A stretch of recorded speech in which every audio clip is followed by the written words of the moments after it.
Because I was angry with them, not because I hated them. I was saving body parts and skeletons, and eventually I did turn to cannibalism. A mixture already prepared. Person would drink it, fall asleep. That's what I deserve. I deserve death. On September 21st, 2022, Netflix released the adaptation series of Jeffrey Dahmer Story. Jeffrey Dahmer is the infamous serial killer from Milwaukee, Wisconsin, who killed 17 young men and indulged in cannibalism. In this video, GG Scary Videos takes a look at 10 facts that Netflix failed to get right. I must warn you, some of these facts are very disturbing. Number 10. How Ronald Flowers survived. Ronald Flowers is a Dahmer survivor. He is introduced as Ron in episode 5 of the Netflix series. He first encountered Dahmer when Dahmer volunteered to help when his car broke down. Dahmer tricked Flowers and took him to his grandmother's house, where he drugged his coffee to kill him. When his grandmother overheard the encounter, she intervened to make sure Flowers was okay. She didn't want to be responsible for the death of Flowers. She insisted on staying with Flowers, who had passed out, to make sure he boards the bus the following morning. But she was actually involved in saving Flowers from her grandson, and it was never mentioned in the series. In the documentary, Jeffrey Dahmer, Mind of a Monster, Flowers explained that being drugged by Dahmer was a sheer terror and a nightmare. He also revealed that he woke up in the hospital with a ligature mark around his neck and his underwear was inside out. Flowers also testified against Dahmer in court and stated that if it hadn't been for Dahmer's grandmother, he believed he would have been murdered. Number 9. Dahmer killed Dean Vaughn. Dean Vaughn is played by actor Brandon Black in episode 7. In the episode, Dean is shown helping his neighbor, Cleveland, take stuff upstairs to her apartment. Glenda then warns Dean to be aware of some of the people living in the building. Later, Glenda sees Dean and Jeffrey come back to the building together. She tells the police that Dean was with Jeffrey the last time she saw him. Later, the series shows that Dean's been missing for 2 weeks, suggesting that Dean was killed by Dahmer. On May 3, 1991, Dean was found strangled in his apartment. But after his arrest, Dahmer was questioned, and he denied knowing about him. Dean Vaughn's murder is a cold case to this very day. Number 8. Glenda Cleveland was not Dahmer's neighbor.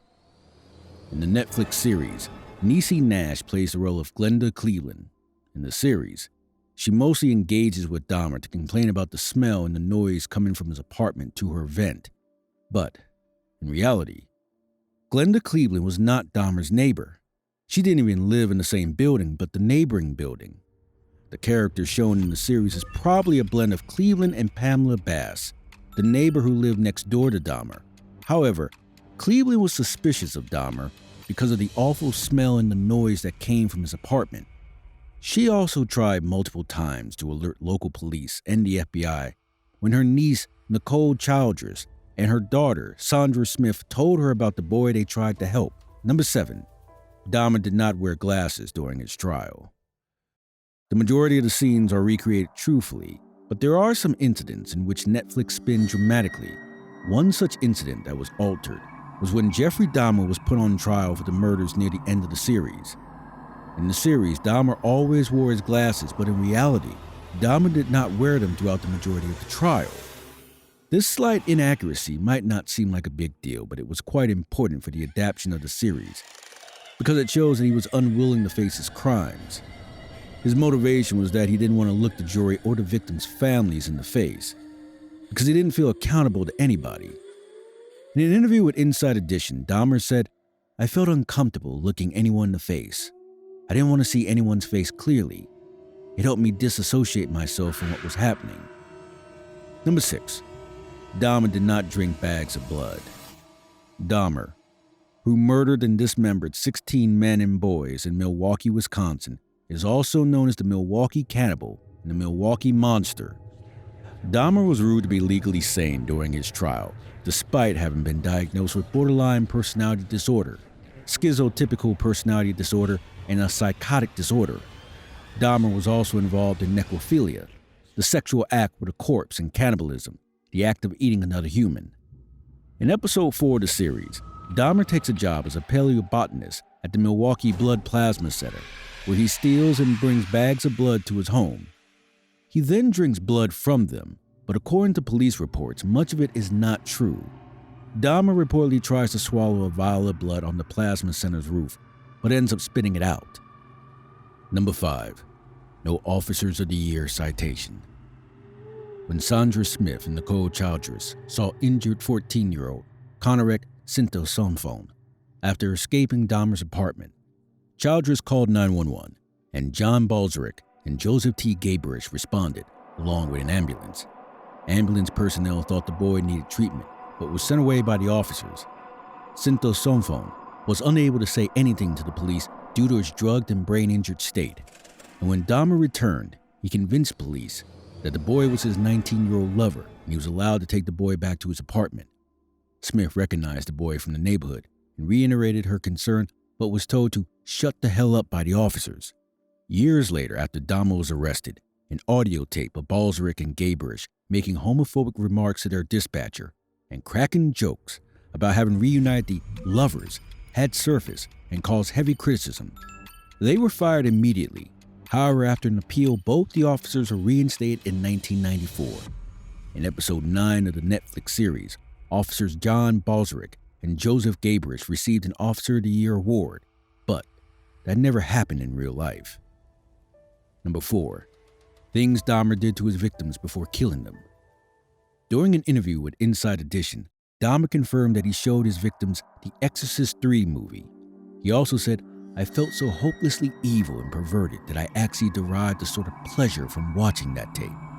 According to Dahmer, he didn't like feeling evil, and that no matter how much he tried to overcome those evil thoughts and urges to kill, he eventually gave in. One other such instance is when he brought Tracy Edwards home by luring him with money. When Edwards entered the apartment, Dahmer immediately put a handcuff on one of his hands. That is when he knew that something was wrong and attempted to escape. But Dahmer held him at knife point and told Edwards that he wanted to hear his heartbeat before eating it. Fortunately, he managed to escape when Dahmer was drunk.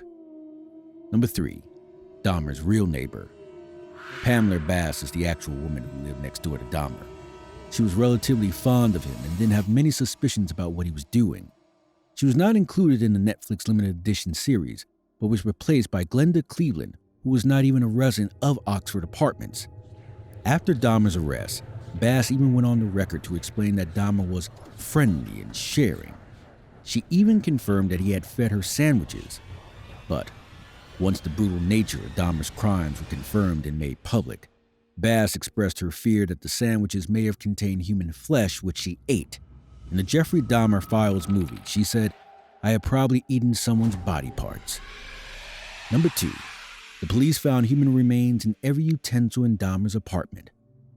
On July 22, 1991, when Jeffrey Dahmer was finally arrested by the police, they found human remains in almost every utensil in his apartment. Dahmer killed and dismembered his victims and also ate their internal organs and flesh. According to Dahmer, he ate his victims because it made him feel like they were a part of him. After his arrest, when police searched Dahmer's house, they found the head of Conrad Sinto-Somphone and internal organs of others in Dahmer's refrigerator. In addition, they discovered many bottles of acid, a large canister in which Dahmer had melted human flesh, and numerous skulls. Jeffrey painted several of the skulls to make them resemble ancient objects. Before we get to number 1, I need you to give the video a thumbs up if you are enjoying it. Also, make sure to hit the subscribe button and the bell next to it if you want to see more videos like this one. Number 1. Jeffrey's first victim was a fantasy come true. Dahmer's first murder was Stephen Hicks, an 18-year-old boy who rode in his car to go to a concert. Dahmer always fascinated about young boys. In one of his fantasies, Dahmer stops for a ride from a complete stranger on the road and they wind up having a fantastic time together. But he didn't want him to leave. His encounter with Hicks began pleasantly when he agreed to go to Jeff's house, but it quickly became tense when he wanted Dahmer to drop him off at the concert. According to Dahmer, the stranger refused his desire to stay longer, which led him to strike Hicks in the head with a barbell. Dahmer also strangled Hicks with a longer dumbbell when the boy was struggling. Later, Jeff murdered Hicks and buried his body under their house. Dahmer later dismembered the body, nevertheless. He also broke Hicks's bones and scattered the bone dust around the backyard. Jeff said he felt like doing it to ensure that Hicks, his fantasy hero, was always near him.